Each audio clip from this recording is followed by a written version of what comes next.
Hey everybody, my name is Rod Rohde and I am the product manager here at Man Mortgage. And I'm going to take you through a little training today I call Mortgages 101. With this, I like to give a background on what mortgages are, where they came from, and where the money comes from. Give you a hint, it's not banks. So let's get started with Mortgages 101. So what are these mortgage things exactly? Let's get started. So we're going to start out with follow the money. So where does all the money come from for mortgages in reality? Most people think it's banks. Nope, it's not the banks. It actually comes from a lot of different places. The purpose of all of this is to put a bunch of mortgages in a big box, assign a price to them and sell them, because money. So the purpose of all this is to take a whole bunch of mortgages, put it into a big box, assign a price to them and sell them, therefore making a profit and getting new capital to lend. In order to do this, we have to know what's in the box so they can be priced correctly. The oldest and most basic rule on Wall Street, heck, human endeavor, is weighing risk versus return. Everything is all about risk versus return. How do we get the most stuff for the minimum amount of risk? Isn't that what we all want? Originally, back in the day, cavemen had to weigh going after a saber-toothed tiger versus a deer for food. Now, tiger might taste awesome, and they're huge. You can feed the whole village for like a week off of one giant 800-pound tiger. The deer's a lot less likely to get you dead. So it's weighing risk versus return. Today, you have the option where you can go and invest all of your money in the startup in your neighbor's garage, or you can go buy one share of Berkshire Hathaway, Warren Buffett. If your neighbor becomes Microsoft, you're suddenly really smart. If it flops in 6 months, not so much. It's all about assigning risk and probabilities to the loans, then pricing for it. For example, a primary residence is less risky of foreclosure than an investment property, because if money gets tight, you're going to pay on the home you live in a lot faster than you will on one that maybe you have a renter in, or maybe there is no renter in it, or it's your vacation home. You like your vacation home, but you need someplace to live every day, so you're more likely to pay that primary residence versus the second home or the investment property. 15 years are less risky than 30 years. Purchases are less risky than a cash-out refinance. Higher credit scores are less risky than lower credit scores. So these are all things that have basis in logic, but have also been statistically shown over 10, 30, 50 years. Stats, lots and lots of stats. Which brings us to the 4 C's of credit. So this is how all of us old school mortgage people learned about mortgages. Is you have the 4 C's of credit, those being credit, collateral, capacity, and cash. So this is how all mortgages have been graded and scored forever. Credit, that's your credit score. It's your FICO score. So the theory behind this is the best predictor of future behavior is how you've behaved in the past. So do you pay your bills in the past? You're probably likely to pay them in the future. So if you have responsibility, you're probably going to keep having responsibility. It's more likely than not. It's not a perfect predictor, but it's the best we can do. And statistically, it's proven out over time. So collateral is how much money are you putting down? Are you putting 20% down? Are you putting 30% down? Or are you putting 3% down? How much money are you putting down? If we end up taking this house back from you, how much money am I going to lose? Because if you put 30% down and we take this back, we can probably sell it, recoup our money, and not take a hit. If you were only putting 3% down and there isn't any appreciation and we end up foreclosing, we're probably going to eat a whole bunch of money on. Works similarly on refinances. We call it loan to value. So loan to value, what is the loan as a percentage of the value of the home? So number one, you have skin in the game. You actually came out of your own pocket in order to put money down on this home, so you're probably going to take it pretty seriously. Number two, you have equity. So if you have equity in the property and times get tough, money gets tight, you can probably sell it and get out of it and pay us off our money. And 3, if none of those things happen, then ultimately we'll take that house back, we'll sell it, and be able to get our money back. Next up is capacity. Can you afford it? This is your debt to income ratio. So what we're going to look at is what is your total monthly debt obligations as a percentage of your total predictable recurring monthly income, debt to income ratio. So it's, can you afford it? So if you're completely maxed out and all of your payments are all the way up there, it can be a problem. So it's looking at your debt to income ratio. And then last up is cash. How much money do you have after this thing is done? So you put your down payment down. Do you have any money left in the bank? Do you have any reserves? If things get tough, do you have money in the bank? If you blow out a tire, are you now going to default on your house payments? So it's looking at how much cash you have remaining after the loan is done. So let's look at those, how they relate to all of our loan programs. So we're starting looking at those conventional versus our W loan. On a credit basis, so the first C, of credit is basically conforming conventional loans with Fannie Mae and Freddie Mac. They go down to like a 620 credits. You are allowed to have bankruptcies, but you do have minimum waiting times, 2 to 4 years depending on what type of bankruptcy on a conventional, 7 years on a foreclosure, 2 years on a short sale. And then on government loans, you have a much lower credit score requirement and lower bankruptcy, foreclosure, short sale waiting period. So it allows you to be able to get back into those loans, be able to buy a house sooner. However, the government loans typically, except the VA, have maximum limits. So you can't typically go as high on loan amounts with those government loans, particularly FHA, as you can with the conventional one. Now we'll look at collateral. So down payment. So Fannie Mae and Freddie Mac will actually allow you to do it with 3% down. You can do a rate term refinance, which is where you're only changing the rate or the term. You're not getting any cash out. You can do that up to 97% of the home's current value. And on a cash out refi, you can go up to 80%. Now on an FHA loan, you can go to 96.5% of the purchase price, 97% of the current value, or a cash out refinance to 80%. VA loans, I'll let you go all the way up to 100% because we appreciate our service member. USDA is the less often used because within this Ginnie Mae government portfolio, it is only used on homes that are rural of nature, so they have to be on a specific rural map, but you can actually lend up to 100% of the home's value. You cannot go to 800%, sorry, that's a typo, 80% on a rate term, and you cannot do a cash out refinance. But like we said, is the maximum loan limits on the Fannie Mae and Freddie Mac loans is up to $726,000 in most places, but in high cost areas, you can go up to $1.396 million. Then they do also have a high balance program. Okay, like we said, these Fannie Mae and Freddie Mac loans do allow to go up to higher loan limits. So depending on where you live, it's based off of normal selling trends in that market. And it also depends on if you're buying a 1, 2, 3, or 4 unit property. So if you're buying a 1 unit property, the standard lending limit is $726,200. Now you can go all the way up to $1.396 million on 4 unit properties, or they do also have a high balance program where in specific areas they're deemed to be high cost.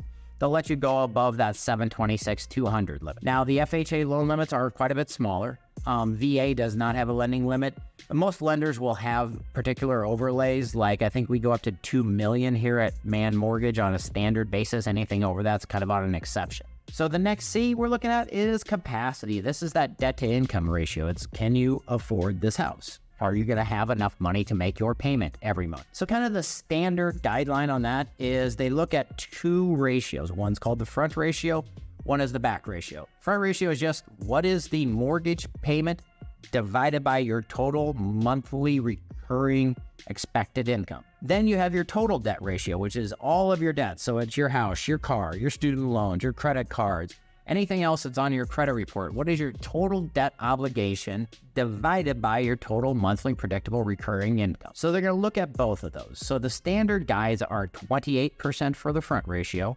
So basically your house payment cannot exceed 28% of your monthly income. And the back ratio is 36. Now on the FHA loans, they do go a little bit higher. So they'll allow for a ratio of 31 and a back ratio of 43. You do have 41% on VA and 41% on USDA. Now these are the standard guidelines. Now you can go higher than that. You can go 40, 50% on those Govy loans with compensating factor. And then there is another wild card within these that I'll talk about in a minute. But these are the standard rules. These are the general things you look at if you're being better safe than sorry. And then cash. So how much cash do you have after the fact? So we're going to talk about that. It's reserves. So after typically Fannie Mae and Freddie Mac want to see that you have 2 months worth of mortgage payments still left in the bank after you buy the house. So that way you don't make an extra trip to Target. Now you can't afford your mortgage payment because you bought extra back math. Ginnie Mae is a little more lenient because that's just how they are. Now they only require 1 month worth of housing payment. And then there's the issue of mortgage insurance. So this is where it gets a little more complicated over time. Back in the old days of mortgages, people had to put 20% down in order to get a mortgage. That way the banks were super safe. So a long time ago, mortgage insurance was invented. This is where these giant insurance companies came in. Now they're real good at assessing that risk versus return, the weighing the risk versus the return on the money. They're the people with all the big statistics and the big pocketbooks. And they said, hey, we're really good at deciding when to go after the tiger, when to go after the deer, and let's make a deal with you banks and Fannie Mae and Freddie Mac. Okay, you know us. We got a ton of money. So if you let Rod come and buy a house for less than 20% down, we will insure you so that if he does foreclose and you have to take the house back, we'll give you a bunch of money so that way you're safe and you don't lose any money. So the bank said, okay, that seems like a pretty good deal. So then the mortgage insurance company came in and said, hey, Rod, I got a deal for you. I talked the bank into letting you do this mortgage with a lot less money down than that 20%. Hey, thanks, guy. That's awesome. But hold up. I didn't say I was doing it for free. Not that nice of a guy. So you're going to have to pay me a little bit of money every month to compensate me for the risk I'm taking on all these things. So that's where mortgage insurance comes into play. So that's the private mortgage insurance that comes on these conventional loans, because it's an outside company ensuring that Rod isn't going to default to the bank, so the bank is okay with wider lending guidelines. It's kind of the equivalent to what Ginnie Mae has done forever. They have their own version of it. So on an FHA loan, the borrowers will pay a 1.75% upfront fee to the Fannie Mae, to Ginnie Mae, and that is financed into the loan. So all these FHA loans forever have been about 1.75% is financed into the loan upfront that goes to Ginnie Mae for insuring these loans and compensating the lenders if there are defaults, if they lose money on these things. Then also on those FHA loans, they have to pay 0.5% per year, per month as part of mortgage insurance. That's on the FHA loans. The VA loans do not have a monthly component, but they do have an upfront premium. That ranges anywhere from 1.5% to 3.3%, depending on how often they've used it and how much entitlement they have. Though the most common is 2.15%, which is for first use with zero down. But they do not have the monthly component. And then USDA loans are kind of somewhere in between, where it's 1% upfront and 0.35 per month. That all comes into play. So then we have the wild card. So these are the government entities, but there are banks. I didn't say none of the money comes from banks. So there are a lot of other people out there, including banks, hedge firms, REITs, investment companies, wealthy individuals, private funds that say, hey, that's cool. Fannie Mae, Ginnie Mae, Freddie Mac, you do all that stuff. That's nice. That's pretty cool. But we got money too, and we want to play in this game. So that's where non-conforming or non-agency loans come into play. These can a lot of times go by different numbers. It can be jumbo loans. So if somebody's looking to do a $4 million home, the government isn't going to play in that game. So they have to go to these private individuals, hedge funds, private banks, investment companies, wealthy individuals, and they'll do those. So it can be jumbo loans. It can be Alt-A loans. It can be non-QM loans. Back in the day, they called them subprime, but we don't do whoa. No, we don't do that no more. We do non-QM, which actually is a lot safer. I'm mocking it, but it is a lot safer. So these people, they can make up their own rules because it's their money. So they might say, we don't care what your credit score is. We'll still lend to you. We have lenders that'll do that. They don't care about the actual credit score. They're going to look at the credit profile and say, do they pay their bills on time? Okay, maybe their credit score is low because their credit cards are maxed out, but they're always paying them, so we'll lend to them. We have places that will do 1 day out of bankruptcy. Your bankruptcy was discharged yesterday, you get a loan today. Foreclosure yesterday, you get a loan today. Short sale yesterday, you get a loan today. We have all this stuff. Loan amounts, maximum loan amount, how big you want to go. We got people who go $30, $40 million. Can you afford it? Can your capacity, can your debt to income ratio support it? Can your other things support it? We'll get you the money. Capacity, debt to income ratio. We got a bunch of lenders that go 50%, 55%. There are even some lenders that say, we won't pay attention to what your income is. We don't need to see your income as long as these other factors come into play, in which case we will bank it. We'll take the loan and you get your house. You can use bank statements for income instead of using tax returns. You can look at, we'll just get a whole bunch of bank statements and use that to show income. 1099s, none at all. There are a bunch of options in this wild card field. Cash, depends. Buying a bigger loan, you might need a little more cash. Smaller loan, not as much. Don't have as much, okay. Put a little more down, you don't have any reserves, we can still do it. Put less down, more reserves, still do it. Don't have any reserves, maybe, probably, we'll do it. So it's all about risk and return. They have their own rules, they have their own thoughts, and they have their own money. So it's my money, and I'll do what I want with it, America. So it all depends. And then mortgage insurance, might have mortgage insurance, might not. It's their rules. They'll do whatever they want. So this is kind of the overall lending environment. And the big thing that came in that we talked about was DU and LP. About 20 years ago, stroke my long imaginary beard here, about 25 years ago, two little computer systems known as Desktop Underwriter and Loan Prospector came into the marketplace. So this is when Fannie Mae and Freddie Mac started these computer software systems that allow the lenders to actually upload their file into this system, and it'll automatically generate an approval. So we have all these rules up here on the page of the debt ratios, the amount down, the reserves, and everything like that. These are kind of the general guidelines at this point, because ultimately the computer is going to decide it. So we're going to take that file, we're going to upload it into the computer. The computer's going to run through and say, okay, well, the debt ratio is a little bit higher, but the cash is a little bit higher as well. So that's pretty safe, and they're putting more than the 3% down, they're putting 15% down. So the total risk, okay, one thing's a little bit higher than we want it to be, but two other things are lower than we want them to be. Okay, we'll do that one.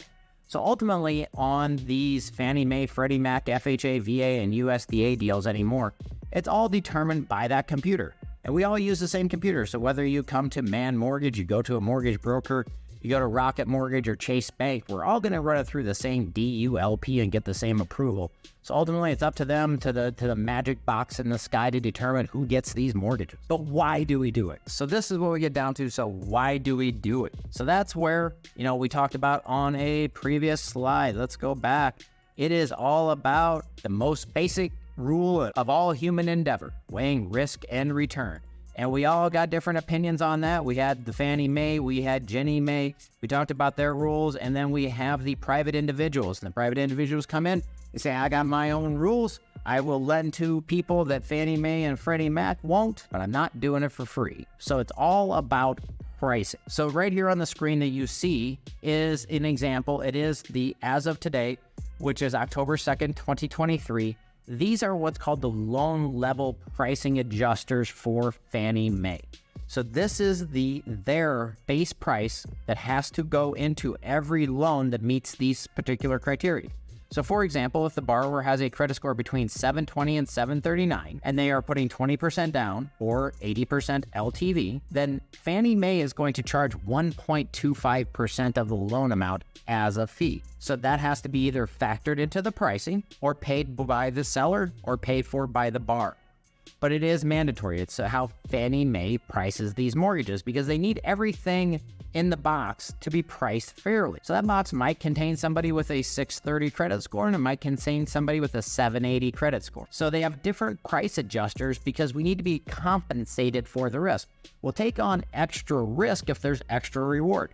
We're not going to go after that 200-pound saber-toothed tiger when we could get a 200-pound deer that won't kill us. So it's all about the risk and return. So they have these pricing adjusters in there. So at different loan to value, so 5% down, between 5 and 10% down, between 10 and 15% down. And at each FICO band, there is a different pricing adjuster that's associated with this. This is mandatory. Again, this is standard whether you go to a mortgage broker, banker, bank, hedge firm. Anybody selling these loans to Fannie Mae is going to have this same minimum grid. Now, some investors will add things on top of this because they're like, I'm going to hold the loan, my rules. I'm going to make a little bit of extra money on some of these borrowers I think have higher risk ratings. Or they could even take it down because maybe they look at their portfolio and they say, I have way too many people with low credit scores. I need people with higher credit scores. So they'll actually eat some of this. Then you have other adjustments. So there are price adjustments for adjustable rate mortgages with higher loan to values. Condos have price hits. Investment properties, second homes, manufactured homes, 2 to 4 unit, high balance fixed rates, subordinate financing. So if there is a mortgage behind this mortgage, it's seen as riskier, or it's been statistically proven to be riskier, more likely to default. So you have to have these pricing adjusters in there to compensate for the risk. And like I said, that's across the board for anybody selling to that. But why? We have to talk about why do we do that. We have the 4 C's that tell us we can do the loan. Now we have to price for risk. There should be a higher return for riskier loans. Riskier loans should pay more. As we saw earlier, the base pricing is set by the market. So the Fannie Mae sells the $100,000 loan at 7.5% to Freddie Mac. They get their $1,900. Freddie Mac sells a bunch of them at 7.5% into a 6.5% bond. The servicing fee is 1% per year, which is 7.5 minus 6.5. and they estimate the loan to be around for 3 years. So 99.49, which is kind of what they might be able to sell for because Fannie Mae needs to make some money. And add the 3 points, it's 102.49, and Fannie Mae sells that 6.5 mortgage-backed security on the market at 100.05. So that's how it works. And then you just have to use the pricing adjusters to price in the price. So the 4 C's determine we will do the loan. The adjusters adjust the price for the right price of it. And so once we determine that the loan can be done and it's priced right, so we take the application, verify the information, underwrite the loan, close it, fund it, and sell it. So that gets us the money to keep the lights on, feed Rod, and lend again to the next client. Then we do it over and over and over and over and over and over and over and over. So welcome to the mortgage business.